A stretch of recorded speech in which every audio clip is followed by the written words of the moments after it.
Vítam vás v ďalšom vykecávaní sa pri káve. Tento segment je hlavne pre začiatočníkov, ktorí sa s kávou práve spriateľujú, spoznávajú. Nehovoríme o instantnej káve, nehovoríme o kapsulovej káve, nehovoríme o šmiedoch, hovoríme čiste o káve, ktorá rastie na kávovníku, je zozbieraná, spracovaná a seriózne upražená. Takže tu nájdete tunák, ak vás zaujímajú tie kapsule, prášky, spracované svinstvá. Tento blog nie je pre vás. V tomto segmente vám chcem ukázať aj to, že rôzne spracovanie nám spôsobí rôzny výzor tej kávy. Rôznym spracovaním získame rôzne farebné odtiene tej kávy. A tiež vám chcem ukázať to, že vlastne určitým časom aj tá zelená káva stárne. Však to dáva zmysel, hej? Je to biologický produkt, ako každý biologický produkt má svoj čas.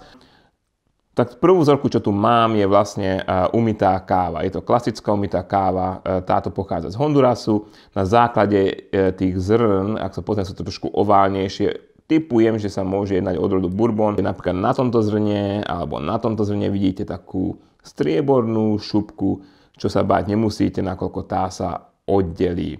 Hlavne sa pozrite na to, sústredite na to, že všetky tieto zrná sú nádherne rovnomernej farby. To znamená, že nie sú tam žiadne farebné odtiene. To znamená, že táto káva je čerstvá, táto káva je pekná a zelená. To znamená, že teraz, čo zostáva, je to upražiť ju a vyskúšať ju cuppingom, či vyhovuje aj našim chuťovým kritériám. Druhá káva, čo tu vidíte, je trošku taká žltá, hej, vyzerá trošku inak ako tá predchádzajúca z Hondurasu. Je to hlavne kvôli tomu, že táto je etiópska a je spracovaná tzv. Sušením na slnku.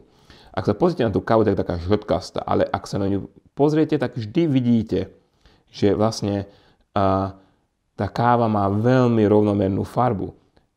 Všade je rovnako taká žlto-zelená, hej. Niekde má tú šupku, ktorá v tomto prípade nie je biela, ale je trošku taká do oranžová, do zlata, hej.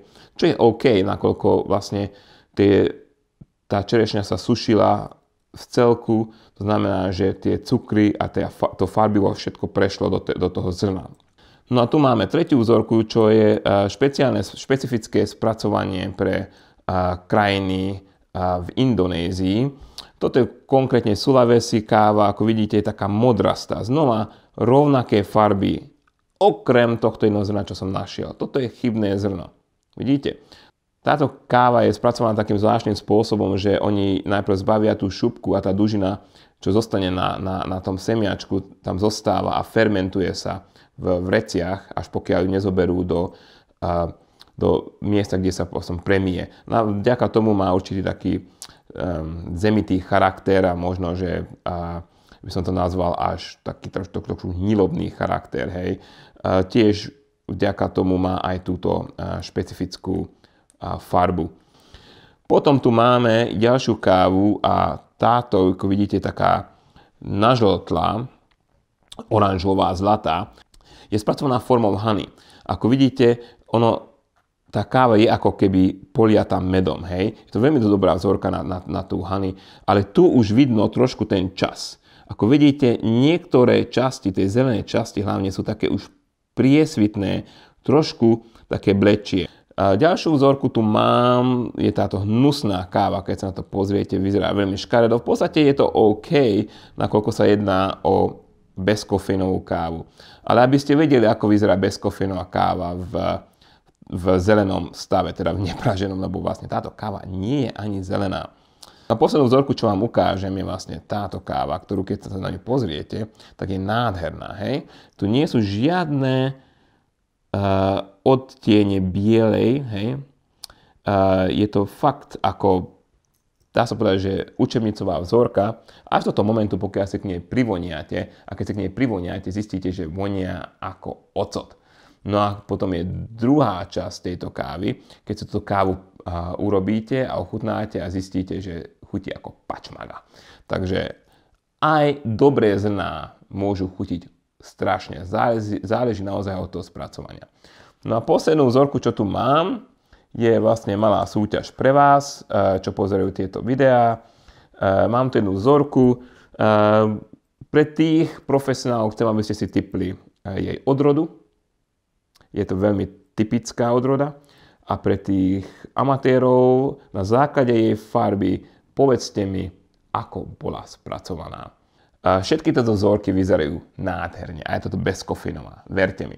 Z vlastnej skúsenosti vám viem povedať, že ja som sa stretol s takými kávami, ktoré v sebe mali sklíčka, kamene, kúsky konárov a čo jem čo, hej. To znamená, že je naozaj dôležité vedieť, čo pijete. Je naozaj dôležité vedieť, čo pijete. Ak sa neviete pozrieť na tie zelené zrná, že vám to pražič nedovolí, lebo je to zakázané, je to tajomstvo, čo samozrejme je u mňa hneď prvý bod, čo sa zlaknem, OK? Ale keď vám to nedovolí, tak si kupujte nemletú kávu v zrnkách.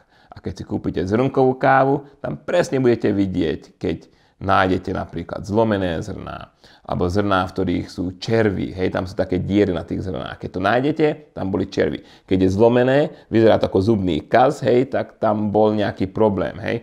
Takže minimálne takto viete sa na to pozrieť. Chcem vám ešte povedať jednu vec. Nemyslím si, že som snob a chcem vedieť tieto fakty o tej káve. Jednoducho chcem piť zdravú kávu. Tak ako keď pôjdete na trh a chcete si kúpiť tú peknú broskyňu a nie tú zhnitú, hej, tak je to podobné s kávou. Ja si chcem kúpiť tú kvalitnú kávu aj zo zdravotných dôvodov, hej, lebo táto kvalita je tá, v ktorej ochratoxíny nenájdete, ale aj z toho dôvodu, že vlastne keď ja zaplatím peniaze za tú kávu, tak chcem vedieť, že tá káva je naozaj dobrá. Takže toľko o zelených kávach. Čaute.